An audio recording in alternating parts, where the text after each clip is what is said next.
지각 변화는 평탄화가 있고 비평탄화로 나와요. 세 개는 없어요.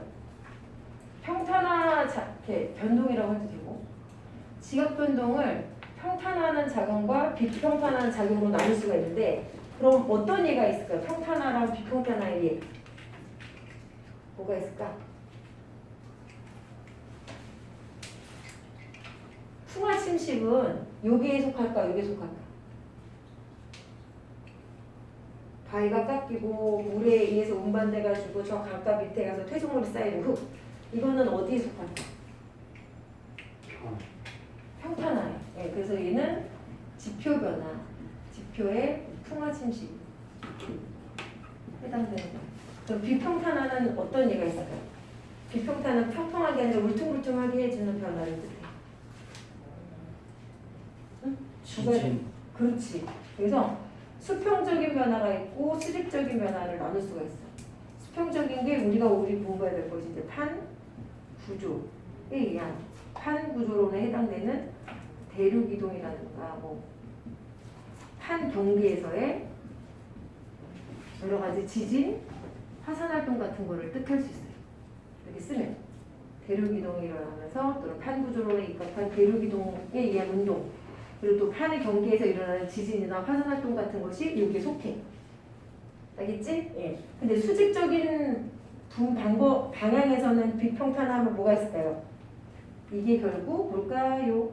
지각 평형설에 의해서 지각 평형설이라고 하는 게 들어가요. 평형설. 융기와 뭐가 있을까요? 융기와 침강에 해당돼요. 드론은 봤지? 그쵸? 이 두 개로 크게 나눌 수가 있어. 그래서 오늘은 요거는 그 뒤에 단원에 나오는 걸로 알고 있고요. 이제 오늘은 요거랑 다음 시간에 요거를 할 것 같아요. 그래서 판구조론이 정립이 될 때까지 과거 역사를 쭉 정리를 한번 해볼게요. 그래서 여러분들 중1 때 나오죠. 그쵸? 판구조론이 정립되기 전에 처음에 나온 게 대륙이동설. 그 다음에 뭐 나왔어요? 대륙이동설 다음에 대륙이동설 다음에 이제 멘틀의 대류설이 나오죠. 그 다음에 이걸 뒷받침해주는 뭐가 나오지? 중학교 내신이잖아. 해적 확장설이 나오죠. 그 다음에 이제 뭐 나와요? 그 다음에 이제 판구조론. 그 다음 마지막으로 이제 뭐 나와요? 과거니까 이 정도까지는 해야죠. 흐름, 구조론. 자, 요 두 개만 용으로 끝나고 나머지는 설로 끝나죠. 네, 그때 이걸 발표했던 과학자들의 증거가 미비하거나 증거가 확실하더라도 뭔가 확인할 수 없어. 검증할 수 없어. 그러면 조금 이제 밀어놓나 봐요. 예를 들어서 대륙이동설에서는 여러 가지 증거, 베게너가 주장을 했죠. 처음에 주장한 거는 베게너가 주장할 4가지를 얘기했어요. 영재고에서도 요거에 대한 게 나왔어. 어떻게 나왔냐면 막 얘기를 했어. 화석의 분포도가 지역마다 같은 화석의 분포도가 이렇게 다른 대륙에도 있다. 지질 구조의 연속성이 있다. 여기에 습곡 구조가 이렇게 있었는데 똑같은 구조가 반대편 대륙의 바닷가 해안선에 이렇게 데칼코마니로 똑같이 나타났다. 높낮이는 달라도. 그리고 또 뭐가 있었냐? 빙태석의 빙하 이동 흔적이 연결되어 있다. 대륙과 대륙 사이에서 떨어져 있는데도 빙하가 이동한 흔적이 붙여봤더니 맞아 떨어진다. 가장 흔한 거 해안선에 일치가 된다. 여러 가지 주장 4개를 얘기했어요. 주장. 그리고 이게 증거라고 제시를 했어. 근데 증거까지 인정을 다 했어. 인정까지 했는데도 안 된대. 이유는 뭐야? 다 알죠? 이거 뭐 이렇게 쓸 수 있어야 돼? 영적어에 나왔듯이 네 가지 정도 쓸 수 있어야 되고, 얘가 인정받지 못한 이유가 뭐예요? 인정받지 못한 이유는 원동력을 설명하지 못해서. 요거 4개는 쓸 수 있어야 돼. 그리고 지금 나와 있는 대륙이동의 증거로는 이거 이외의 것들도 있죠. 이외의 것들. 그것도 좀 알아둬야 되는데, 결국 대륙이동의 나머지 요 베게너가 주장한 4개 이외의 것들이 뒤에 계속 여기에 추가로 나와요. 결국은. 해저 확장설에 있는 여러 가지 증거가 얘 증거도 되면서 얘 증거도 돼. 왜? 그러니까 하나의 대륙이 해저가 확장되면서 찢어졌다 이거예요. 찢어져서 요 사이에 뭐가 만들어졌다. 바다가 만들어졌다. 그러니까 해저 확장되면서 요 두 개 끝에 있는 대륙이 멀어졌다. 그게 설명이 되는 거예요. 부연 설명. 알겠지? 예. 그래서 그런 것들을 좀 정리를 쭉 해가면서 공부하면 어려운 건 없고 좀 고등부에서는 고지구 자기장만 좀 어려워요. 자, 그럼 대륙이동설을 이제 홈스라고 하는 과학자가 초창기 요걸 뒷받침해 주려고 설명을 했지. 자, 멘틀 대륙설 초창기에는 원인이 뭘까요? 원인? 어떤 원인에 의해서 대륙이 이동했다고 멘틀이 대륙했다고 생각한다? 원리 또는 원인. 어떤 원리를 적용했어요? 홈스가 초창기 주장했을 때? 지구 내부는 들어갈수록 어떻다? 온도가 높다. 그래서 핵 부분은 어떻다? 고온이고 지각 겉태기 부분은 저온이다. 그래서 열 차이에 의한 열대류가 일어나는 거예요. 열대류가 일어나서 멘틀이 대류하기 때문에 멘틀 대류가 요 위에 있는 지각 부분을 이제 어떤 힘, 장력이라든가 행압력을 줘서 이동시켜주는 힘이 되었다. 즉 얘가 인정받지 못한 원동력을 멘틀 대류선으로 뒷받침해 주려고 이걸 만든 거예요. 열 차이에 의한 즉 내부와 핵 부분과 멘틀 윗 부분 있죠. 이 열 차이라고 하는 거는 핵 부분하고 멘틀의 상부 이 둘 사이에 열 차이에 의한 열대류 현상이 대륙 이동의 원동력이 된다라고 얘기해줬어요. 근데 왜 설이냐? 예, 얘도 얘의 원동력을 설명해줬는데 얘도 초창기는 인정받지 못했대. 뭘까요? 인정받지 못한 이유. 그러면 네가 멘틀 대류라는 걸 보여줘. 얘는 증거를 제시했어. 팩트 체크를. 근데 얘는 팩트 체크를 해줄 수가 없어. 왜? 땅속이니까. 이해돼? 예. 그래서 여러 가지 각설에 대한 증거를 제시를 못해요. 증거를 제시를 못했어. 근데 나중에 제시가 돼. 그게 이제 판구조론에서 나와. 해저 확장설 다음에 확실히 인정되는 게. 그리고 또 인정받지 못한 거는 증거도 제시 못했지만 추가적으로 뭐냐? 이 멘틀 대류 나중에 보니까 이 멘틀 대류가 일어나는 게 인정받지 못한 게 또 뭐가 있냐면 나중에 보니까 이 전체가 대류하는 게 아니더래. 전체가 대류하는 게 아니라 요 연약권이라고 하는 일부분에서만 대류가 일어나. 그럼 얘가 주장한 거는 과거이긴 하지만 나중에도 이건 좀 틀린 게 있네. 얘는 완벽하지 않네. 그래서 설로 강등된 거죠. 원자 설도 마찬가지예요. 그 당시에 인정을 막 했는데 중간에 수정된 게 있어가지고 다시 강등된 것처럼 얘도 대류하는 건 맞는 것 같은데 얘가 주장한 몇 가지 그 자기의 가설 중에서 몇 가지 한두 가지가 안 맞아. 얘는 전체가 대류한다고 했는데 실제 알고 봤더니 여기 연약권에서만 대류가 일어나. 그래서 또 이제 나중에서도 완벽하지 못하니까 론으로도 다시 올라가지 못했어요. 알겠죠? 예. 크게 보면 그래. 그리고 해저 확장설이라고 하는 것은 이제 이것도 설로 끝나. 증거도 있어. 그리고 어느 정도 뭐 가설도 설명이 돼. 이 증거에 대한 팩트 체크, 검증도 됐어요. 그거가 오늘 이제 고등부 내용이죠. 우리가 조금 여기까지는 중학교에서 나왔던 내용과 더 별다를 게 없어. 그러니까 여기에 해당되는 걸 좀 디테일하게 하고 그다음 요거를 해주면 끝나요. 내용이. 자, 그럼 대륙이동설 검책은 다 있어요. 자, 대륙이동설 하면은 주장한 거 뭐뭐 있어요? 우리가 공부해야 될 거? 중1 때 했던 거 다시. 해안선 일치 알죠?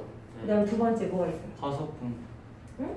화석 분포. 예, 옛날에 같은 화석의 분포가 뭐 남미에 있었던 게 뭐 유럽에도 있고 연결돼 있다는 거. 그 다음에 아까 얘기했듯이 지질 구조 연속성. 근데 이건 안 들어가요. 화산대랑 지진대가 연결돼 있다 이렇게. 이건 안 돼요. 예를 들어서 판태평양 조산대 들어본 적 있지? 판태평양 조산대가 미대륙하고 남미, 그다음에 우리나라 이제 동이 어디였지? 여기 태평양 바다를 지나서 이렇게 유라시아, 아프리카, 그다음에 호주 이렇게 있다. 그죠? 여기 인도. 그러면 여기가 화산대랑 지진대가 이렇게 있어. 그럼 얘랑 붙어있단 말이야? 말이 안 되지. 얘가 한태평양 조산대야. 이거랑 무슨 관계야? 예. 연결되어 있는 것 자체랑 뭐 그럼 얘랑 어떻게 연결됐다는 거, 붙어있었다는 거 설명이 안 되죠. 이거 화산대랑 지진대가 이렇게 연결돼 있다라는 건 절대 안 돼요. 여기 있는 지질 구조, 예, 퇴적물 개수라든가 퇴적물 두께라든가 성분 같은 게 연결돼 있어. 무늬 같은 것도. 알겠죠? 예. 그래서 그거랑 전혀 차별화돼서 설명해 줘야 돼요. 지진대랑 화산대는 설명해서 빼야 돼. 그 다음에 빙태석, 빙하의 이동 흔적이죠. 빙하의 이동 흔적 같은 게 여기 들어가요. 그건 다 기억하죠? 근데 이제 고등부에서 추가될 게 있는 게 뭐가 있냐면은 그게 들어가요. 빙하의 이동 흔적이라고 하는 건 긁힌 자국이거든요. 긁힌 자국이 맞아 떨어지는 거지. 여기 아프리카랑 여기에서 빙하가 이동하면서 빙하 속에 있는 박혀있는 돌들이 흘러내려가면서 바다를 긁어. 긁힌 자국 같은 것이 연결해 보니까 이렇게 연결이 되는 거야. 이렇게. 남극은 아니지만 여기 나머지 아메리카랑 그 다음에 아프리카 이렇게 연결되어 있는 거죠. 연결선이. 근데 그거랑 별개로 빙태석의 일부가 나타나. 빙태석 일부가 퇴적층이 적도 부근에서 발견돼. 이게 뭔 말일까요? 원래 빙태석은 주로 어느 지역? 추운 지역. 60도 이상의 이제 고위도에서 나타난단 말이에요. 고위도에서. 빙태석은 그 빙하가 많았던 지역에서 생겼던 돌들을 빙태석이라 그래요. 그럼 참고로 빙태석은 어떤 나머지 돌들하고 어떤 차별화가 되어 있는 흔적이 있을까요? 어떤 구조, 형태. 빙태석은 일반적인 돌하고 구별이 되니까 얘 빙태석이다. 얘는 추운 지방에서 만들어진 거야 라고 판단될 수 있는 그런 증거 같은 거. 어떤 차이가 있을까요? 빙태석. 얼음 속에 안에 박혀 있어. 한번 부서진 돌들이. 내가 유리창을 딱 깼어. 깨자마자 유리가 끝이 이렇게 둥글둥글해지니 뾰족뾰족하니 처음에 깼을 때.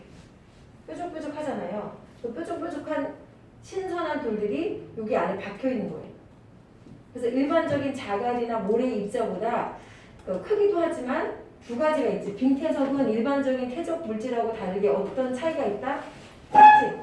써놓으세요. 어디 있을 거예요. 빙태석의 특징 같은 경우는 첫 번째보다 마모도가 떨어져. 해줬는데 마모도 들어봤어요? 겨울에 나랑 특강을 들은 사람은 알아. 마모가 뭐야? 원마도라고 해서 뾰족뾰족한 게 아니라 둥글둥글하게 깎인 부분이 이렇게 잘 발달되어 있는 애들은 마모도가 높다, 마모율이 크다라고 얘기를 해. 걔가 이게 없어. 중학교 수준으로 따지면은 입자가 뾰족뾰족하다 이거지. 둥글둥글하지 않다. 그게 특징이고요. 두 번째는요. 분급이 좋지 않아요. 분급이 나쁘다는 게 뭘까요? 분급이? 여기 예쁜 애들 앉아. 여기는 뭐 키 작은 애들 앉아. 이렇게 분류를 하는 거죠. 같은 특징들끼리 분류하는 거를 분급이라고 해요. 분류한다. 같은 급들 애들끼리. 그럼 우리가 강물 같은 거에 의해서 이동하는 애들 보면은 산 꼭대기에 계곡 같은 데 보면은 큰 바위들이 주로 많이 쌓여있죠. 큰 높은 곳에서 떨어진 돌들이 여기 쌓여있어. 근데 중류라든가 하류로 가면 여기 자갈들이 주로 있고 더 작은 모래 입자들이 있고 더 내려가면 진흙들이 있고 이건 다 알지? 그쵸? 그러니까 강물 같은 흐르는 물에 의해서는 중력이 작용하고 이제 그러기 때문에 무거운 애들은 멀리까지 못 가서 먼저 높은 산 위에 쌓여있는 반면 하류로 갈수록 가벼운 애들까지 멀리까지 가기 때문에 바닥까지 간 이 부분에는 퇴적물들이 아주 고운 애들이 많아. 그래서 삼각주라고 하는 애들이 보통 강에 하류에 많이 있는 거예요. 토양제 흙들이 많은 땅들. 이렇게 분류가 잘 되는 반면 이 빙태석이라고 하는 애들 특징은 분급이 안 돼 있다. 그러니까 빙태석들이 쌓여있는 것을 보면 큰 거 작은 거가 서로 분류되지 않고 한꺼번에 쌓여있다는 거예요. 그게 특징이에요. 이 두 가지가. 알겠지? 그리고 또 나머지 하나는 찰 흔적이 있다. 찰흔이라고 하는 게 뭐예요? 긁힌 흔적. 선생님 찰과상 입었어요 라고 하는 긁힌 흔적 같은 거를 찰흔 자국이라고 해요. 찰흔 자국이 보인다. 이 특징. 이런 것들이 원래는 뭐 고위도 60도 이상에서 이제 산악빙하라든가 또는 대륙빙하 다 추워가지고 땅 자체가 높은 곳이 아니어도 막 눈이 많이 쌓여있는 만년설이 쌓여있는 이 지역에서 주로 생기는 건데 얘가 뭐 예를 들어서 아프리카 부분의 남단이 지금은 중위도잖아요. 옛날에 대륙 이동하기 전에 어디 있었다고요? 아프리카는 여기 있었단 말이에요. 이렇게 남극하고 같이 붙어 있었단 말이에요. 근데 지금은 이렇게 있단 말이에요. 그러니까 여기가 추울 리가 없다고. 위도 60도보다 더 높지가 않아. 근데 빙태석이 발견돼. 여기에만 유독 빙태석이 있고 여기는 아프리카 지역은 그냥 일반적인 강물이 쌓여져 있는 퇴적물들이 많아. 그래서 이게 옛날에는 그럼 추운 지역에 있었나 보다라고 하는 거에 흔적이 되는 거지. 찰은 자극은 중학교 내용이고 빙태석이라는 것 자체는 약간 더 높아서 고등부에 나와 있는 거. 알았죠? 예. 그리고 또 하나는 뭐야 하냐면은 이게 그 다음 단어를 나와요. 고지구 자기장. 예. 그러니까 옛날에는 지구에 자극이 여러 번 바뀌었다는 거 들어본 적 있어 없어? 있죠. 예. 그래서 지금 몇만 년 동안에도 몇백 번 바뀌었다고 하는데 그런데 이 자극에 의해서 그 지표에 쌓이는 어떤 그 화성암 속에 들어있는 광물들 입자들은 어떤 특징이 있대요. 특히나 어떤 특징이냐면 철과 마그네슘 같이 전조도가 큰 애들은 처음에 마그마 상태에서 목은 마그마 상태에서 지표 바깥으로 분출된 후 붙기 전까지 즉 고체가 되기 전까지 마그마 상태나 용암 상태에서 액체일 때 살짝 이제 식기 시작해서 얘가 자성을 잃기 전에 1500도 이상 넘으면 전기나 자기를 띠고 있는 애들은 자성을 잃어버리죠. 그쵸? 예. 퀴리 온도라고 들어본 적 있지, 물리에서. 그 온도 이상일 때는 자성을 잃어버리다가 그 온도 이하로 내려가면 재배열되면서 자기의 원래 원자나 전자가 도는 스핀 방향으로 같은 배열도 이렇게 붙어요. 원자 단위 하나하나가. 그래서 그 원자 하나하나가 N극과 S극을 갖고 있는 구조를 가지고 있어요. 그런 애들이 뜨거운 상태에서 랜덤으로 돌고 있어. 그러다 이제 굳기 시작하면서 이제 재배열될 때 얘가 예시로 하고 한 원자 안에 N극, S극 끝에 있는데 여기 있는 애가 얘랑 같이 붙어서 고체가 돼야 돼. 근데 이렇게 붙기는 싫어할 거 아니에요. 그래서 재배열될 때 보통 이렇게 끼리끼리 붙인단 말이야.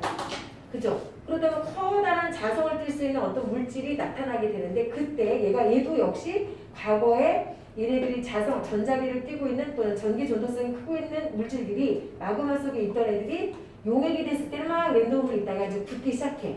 그때 얘네들이 N극, S극 상태에서 스핀 방향이 일정하게 이렇게 배열된 상태에서 마그마가 이제 화산암으로 굳어요.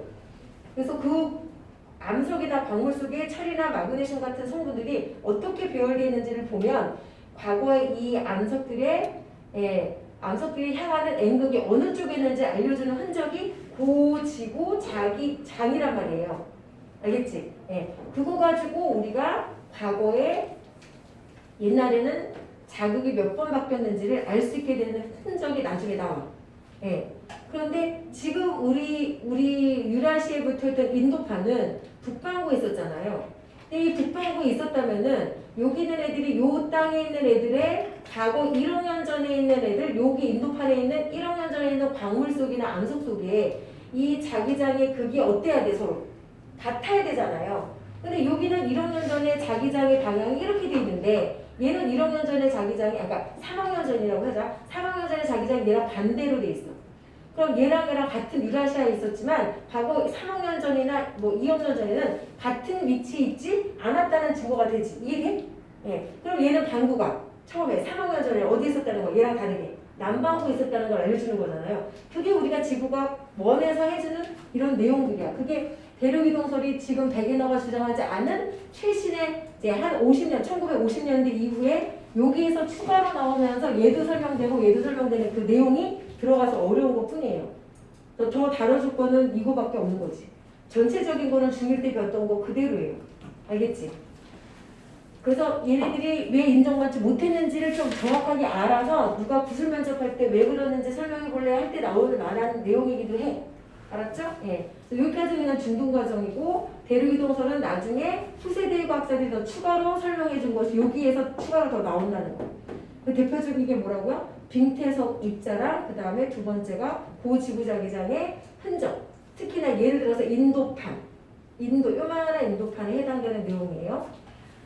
그리고 멘틀 계류선 아까 진행했고 할 필요 없고 이제 해적학장설이 처음에 나오게 된 거는 뭐다? 전쟁이 날 때 잠수함을 이제 바닷속에 숨겨야 되는데 바닷속에 보니까 높은 땅 같은 것 때문에 부딪혀서 암초 같은 거 부딪혀서 파괴될까봐 애초부터 지구 바다 밑에 있는 지형들이 어떤 모양인지 궁금해서 이제 잠수함들이 초음파를 띄워서 갔다 오는 시간차 있죠. 이걸 가지고 해저 지형의 높낮이, 우리 지구의 겉에 있는 나라들의 높낮이죠.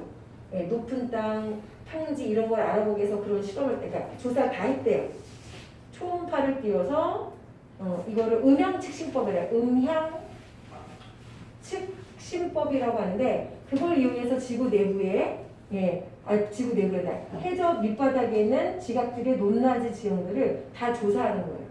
그랬더니 유독 바다 중앙에 대륙과 대륙 사이에 바다 중앙 가운데 부분이 높은 산맥들이 많이 나타난 거예요. 그래서 그걸 이름 지었어. 대양저 산맥이라고. 그래서 해저 지형을 다 조사했네, 지도를 만들었네. 근데 그 대양저 산맥을 이제 얘네들이 왜 이게 대양저 산맥들이 쭉 있나 봤더니 대륙과 대륙 중앙에 쭉 있는 거야. 특히나 어디? 대서양에. 유럽 쪽에서부터 잠수함들이 독일, 영국 이런 애들 이런 걸 연구하다 보니까 태평양보다는 일단 대서양 부분을 쭉 연구를 했대요. 근데 쭉 줄을 지어서 대양저 산맥이 다 있는 거예요. 듣고 있죠? 예.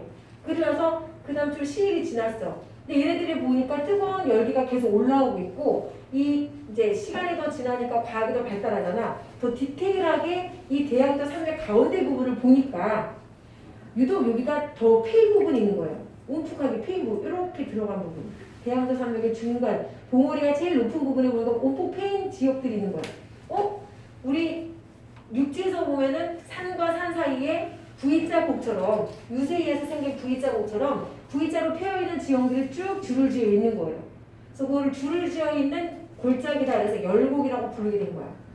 그 다음에 또 시간이 흘러서 보니까 이 열곡에서는 마그마 활동이나 지진 활동 같은 거, 화산 활동이 끊임없이 계속 일어나고 있어. 그래서 여기는 열이 계속 방출되고 있어요. 열. 그래서 이걸 지각 열유량이라고 해요. 지각 열유량이 높은 곳이야. 계속 뽀글뽀글 그 화산 가스 같은 것도 나오고 열기도 나오고 간혹 화산 활동도 일어나고. 그래서 지각으로 분출되는 열이 제일 많은 지역이다라고 이제 연구를 하기 시작했는데 그거를 지각 연료량이라는 용어를 써서 조사를 해요. 그래서 지각 연료량이 높은 것이 꼭 여기 대서양 중앙에만 있는 건 아니고 해저 밑바닥에 어느 구간들이 쭉 있는지 연구를 해서 조사를 해봤더니 그 띠를 이루는 열곡과 지각들이 열을 많이 방출하는 곳이 일치가 돼. 예. 그걸 가지고 해저 확장설을 설명을 하게 되는 거예요. 그러면 한번 정리를 해볼게요. 해저 확장설의 증거는 첫 번째는 뭐다? 고지구 자기장에 역전 무늬가 나와요. 아까 했던 거 역전 무늬가 어디를 중심으로? 그 바다 봉우리 있죠? 이 대양저 산맥의 가운데 부분, 가장 높은 곳. 가장 높은 곳이니까 뭐라고 불렀냐면 바닷속의 봉우리 해령이라고 불렀어요. 그 해령에서부터 요거는 부연 설명을 하자면 해령에서부터 좌우 대칭으로 고지구 자기장에 역전되고 역전되지 않고 역전되고 역전되지 않은 그 무늬가 데칼코마니 대칭으로 나타나더라. 왜냐하면 아까 고지구 자기장은 수십 번 변했었다라고 다 알고 있었잖아요. 그래서 처음에 3억년 전에 NS 상태에서의 마그마 활동으로 철이나 마그네슘이 아까 그 액체 상태에서 분출이 됐다. 마그마나 용암으로. 그때 여기 지구의 극에 따라서 스핀 방향이 이런 식으로 굳었다. 근데 이제 얘네들이 해령에서 얘가 찢어지고 나서 옆으로 밀리고 새로운 마그마가 활동이 일어나서 나올 때 한 1억 년 후라고 치자. 근데 1억 년 후가 됐더니 그게 바뀌어 있었다. 그럼 여기서는 그 철이나 마그네슘 속에 있는 원자단위 스핀 방향이 또 그걸 바꿔서 재배열되면서 굳어요. 이거를 조사해보는 거죠. 그래서 그 역전 무늬가 어딜 향하는지를 기본으로 해가지고 지금과 똑같은, 지금 현재 지구의 자극과 똑같은 상태로 배열되어 있으면은 정자극, 그 다음에 반대로 있으면 역자극이라고 해서 무늬를 만들어 왔대요. 우리가 바코드로 치면은 까만색, 흰색, 까만색, 흰색 이렇게 찍듯이 그런 기술력이 있어서 찍는 거야. 근데 그거 어떻게 찍어요? 라고 물어보면 나는 해줄 수는 없지. 답은 아는데 융합과학이 나오거든요. 그 어떤 원리로 이렇게 재배열되어 있는지 나와. 그걸 통해서 뭐까지 만들었어요? 바코드라든가 또는 자기 그치 그렇지 그런 코드를 만들게 된 계기예요.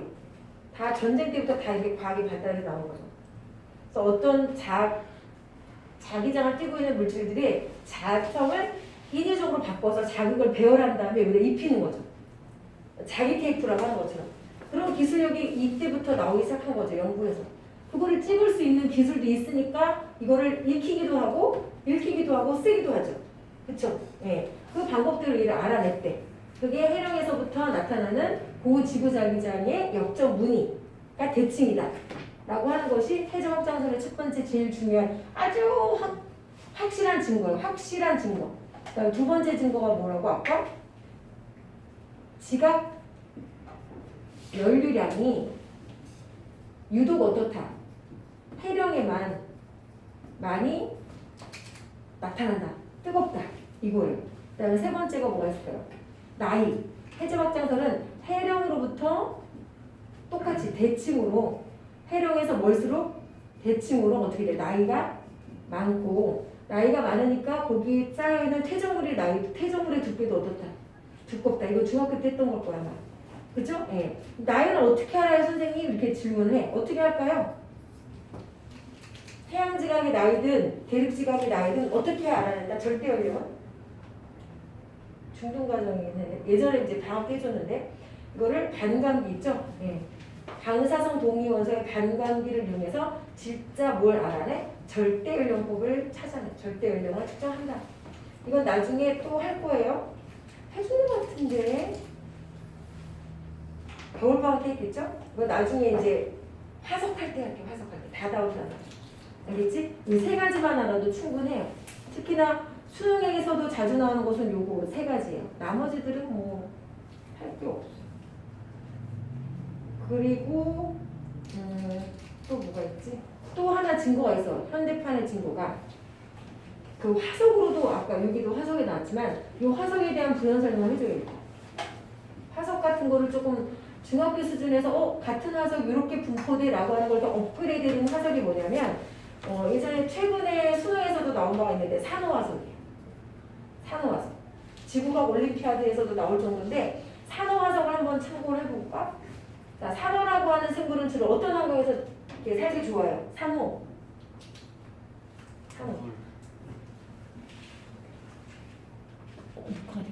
산호는 어떤 환경에서 살기 좋아요? 저번에 그거 얘기해주지 않았는데 공생? 네? 공생. 자, 산호는요 어떤 애예요? 군집생활하는 애들이에요. 동물이면서. 알아? 출합법처럼 이렇게 효소, 효모 이런 애들이 이렇게 붙어서 군집생활하지. 산호도 군집생활을 해요. 이렇게. 타닥타닥. 몇백 마리가 같이 있는 거라고 생각해봐. 그럼 공기도 아니고 물속의 산소가 희박한데 그걸 뭐 이렇게 호흡을 해야 돼. 그럼 산소가 부족하겠죠. 그래서 뭐 한다? 공생을 한다고. 누구랑? 남조균이나 남세균. 남조균하고 또는 남세균이라고 하거든요. 이런 애들이 광합성하는 최초의 단세포 생물, 그 다음에 좀 더 큰 다세포 식물로 들어가는 그 중간 단계가 남조류예요. 이런 애들이 같이 공생을 해요. 예. 얘네들이 왜 공생해야 되냐? 얘는 떠다녀야 되잖아. 되게 작은 애들이니까.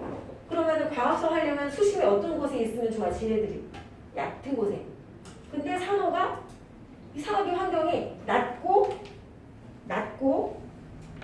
그 다음에 맑고 따뜻한 바다에서 제일 번성을 많이 해. 알고 봤더니 남조균하고 같이 공생하기 때문에 그런 거야.